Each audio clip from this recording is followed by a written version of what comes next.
जीवन इतकं सोपं झालंय का? जगणं इतकं स्वस्त झालंय का? हा सवाल यातून निर्माण होतोय आणि सगळ्यात महत्त्वाचं म्हणजे या घटनेनंतर चीड, संताप अधिक व्यक्त करण्यात येते। त्यामुळे कठोरात कठोर कारवाई करणं हे नितांत गरजेचं आहे। वळूया पुढल्या महत्त्वाच्या बातमीकडे। बातमी राजकीय वर्तुळातली आहे। राष्ट्रवादीतल्या आमदारांसंदर्भात शरद पवार यांचा मोठा दावा आहे। राष्ट्रवादीचे आमदार व्यक्तिशः आपल्या संपर्कात नसल्याचा दावा पवारांनी केलाय। जे संपर्कात असतील ते जयंत पाटलांच्या संपर्कात असून विधान परिषद निवडणुकीला ते नक्की दिसेल असं सांगत जयंत पाटलांची धाकधूकच वाढवली आहे। पाहूया।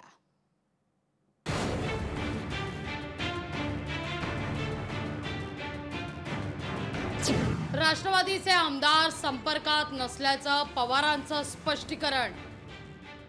जयंत पाटील कुंपणावरच्या आमदारांना भेटल्याचा दावा। राष्ट्रवादीच्या आमदारांच्या घर वापसी मोहिमेवर सवाल। लोकसभेच्या निकालापासून राष्ट्रवादीच्या आमदारांच्या घर वापसीची चर्चा सुरू झाली आहे।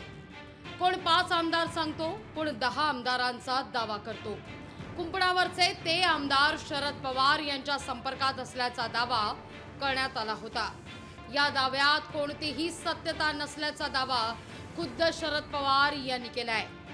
राष्ट्रवादीचा कोणताही आमदार व्यक्तिशः संपर्कात नसल्याचा दावा शरद पवार यांनी केला। संपर्कात असेल तर विधान परिषद निवडणुकीत ते स्पष्ट होईल असं पवारांनी सांगून उत्सुकता वाढवली आहे।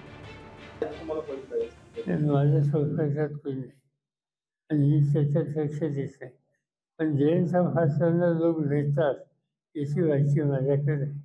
त्याचा आउटकम काय येईल ते उद्याचं मतदान झालं पाहिजे। शरद पवारांनी केलेल्या वक्तव्यावर त्यांच्या पक्षातील नेत्यांना सारवासारव करण्याची वेळ आली आहे। जयंत पाटील साहेब पक्षाचे प्रदेशाध्यक्ष आहेत, ते विधिमंडळामध्ये देखील नेतृत्व पक्षाचं करतात आणि स्वाभाविक आहे की जे आमदार आहेत या राज्याचेच आहेत आणि त्यामुळे वेगळ्या वेगळ्या कारणामुळे त्यांचा संपर्क जयंत पाटील साहेबांसोबत होत असेल आणि म्हणून पवार साहेबांनी तशा पद्धतीचं वक्तव्य केलं। शरद पवार यांच्या संपर्कात राष्ट्रवादीचे आमदार असते तर त्यांनी स्वतःचा उमेदवार विधान परिषदेत निवडणुकीत उभा केला असता असा टोला सदाभाऊ खोत यांनी लगावलाय। ते महाराष्ट्रातले धुरंधर आणि ज्येष्ठ नेते आहेत। निश्चितपणानं त्यांचा अभ्यास दांडगा आहे। आदरणीय पवार साहेबांनी त्यांच्यासाठी त्यांच्या पक्षासाठी काम केलेल्या माणसांना एखाद्या उमेदवारी देणं आवश्यक होती।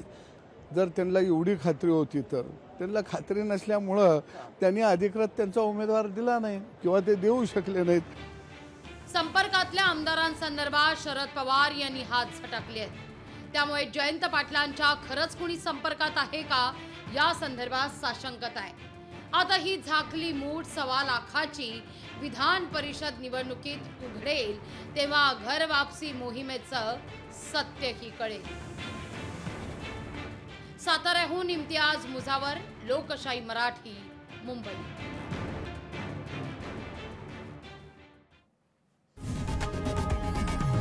लोकशाही मराठी ऐका, पहा, जागरूक रहा।